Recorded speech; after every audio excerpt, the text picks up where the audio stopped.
¿Qué tal? Hoy nos vamos a meter de lleno en una historia fascinante del tango, la de tres artistas gigantescas cuyas carreras se movieron juntas, casi como si estuvieran bailando.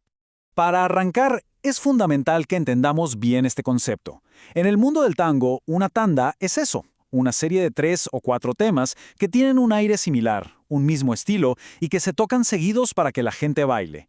Es como un pequeño capítulo musical. Pero ojo, la tanda de la que vamos a hablar hoy es de otro tipo. Es la historia de tres talentos, tres artistas cuyas carreras se desarrollaron en una sincronía casi perfecta, como una tanda musical impecable, un director de orquesta y sus dos cantantes estrella. Y bueno, nuestro primer movimiento, el que da inicio a todo, nos presenta al maestro, al centro de este universo, el gran Francisco Lomuto. Lomuto era todo un personaje, lleno de contrastes. Y miren, hay una descripción de la época que lo pinta de cuerpo entero. Su cuerpo robusto, su alta estatura, estaban en abierta oposición a su refinada espiritualidad, a su afabilidad de temperamento y caballerosidad. Un verdadero gigante, por dentro y por fuera. Y cuando decimos gigante, no exageramos. Este número habla por sí solo. Más de 950 grabaciones a lo largo de su carrera. O sea, Lomuto no solo fue un tipo influyente, fue una máquina de producir música, dejando una huella discográfica enorme. Entonces, a ver, ¿qué definía su música? Primero, era un músico completísimo, pianista, compositor y director, todo en uno.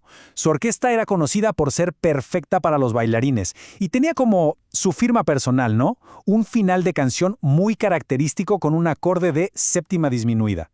Además, no era solo músico, fue clave en la lucha por los derechos de los artistas como presidente de SADAIC, un pilar del tango sin duda.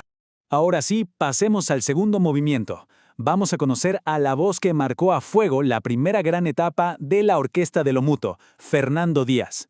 Aquí lo tenemos, Fernando Díaz, el cantante emblemático. Su voz de barítono, cálida, profunda, se convirtió en la marca registrada del sonido de Lomuto durante años. Era la voz que el público escuchaba y decía, ¡ah, eso es Lomuto! Y esa conexión era profundísima. Para que se hagan una idea, de unas 180 grabaciones que hizo en toda su carrera, casi 170 fueron con Lomuto. O sea, prácticamente toda su vida artística grabada estuvo ligada a esa orquesta. Eran casi una misma cosa. Pero, y aquí viene lo curioso de la vida, ¿no? Uno de los tangos más famosos de la historia nació justo en una pausa de Díaz con Lomuto. Resulta que se toma un respiro, se va de gira con el guitarrista virtuoso Roberto Grela, Grela le da una letra para una música nueva, Díaz la canta por primera vez en la radio y ¡pum!, nace un clásico inmortal, Las 40. A veces, la magia sucede en los desvíos. Y claro, esta pausa nos lleva directamente al tercer y último movimiento de nuestra tanda. Entra en escena una nueva voz, una que lo cambiaría todo para siempre, Jorge Omar.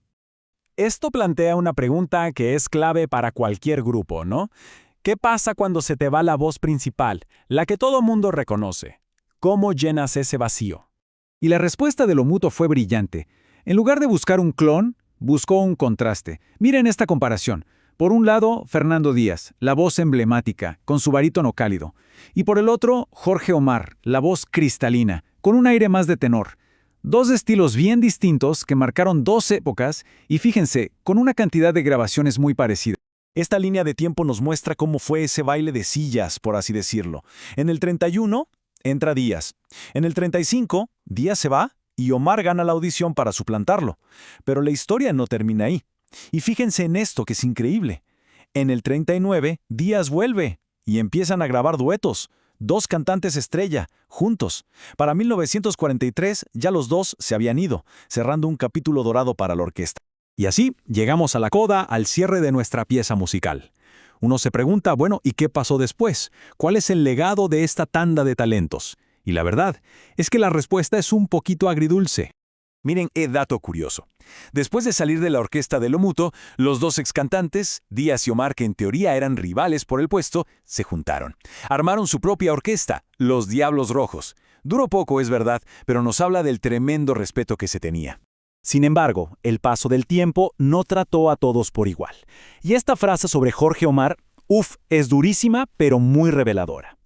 Jorge Omar es un caso típico de olvido injusto, de la ineficiente transmisión de la cultura del pueblo argentino. Nos dice mucho sobre cómo la memoria cultural a veces es frágil y a veces bastante injusta. Y esta idea de la memoria selectiva queda clarísima con este dato sobre el propio lomuto. Todo el mundo lo conoce por sus milongas, ¿verdad? ¿Son un clásico para bailar? Bueno, prepárense. De sus casi 1000 grabaciones, las milongas son apenas un 2% de todo su trabajo. ¡Un 2%! Es increíble cómo un pedacito tan chico de su obra define hoy gran parte de su imagen popular. Lo que al final nos deja con una pregunta flotando en el aire. Cuando la música para, cuando la tanda se acaba, ¿quién decide a quiénes recordamos? ¿Y por qué? Es algo para reflexionar, ¿no creen?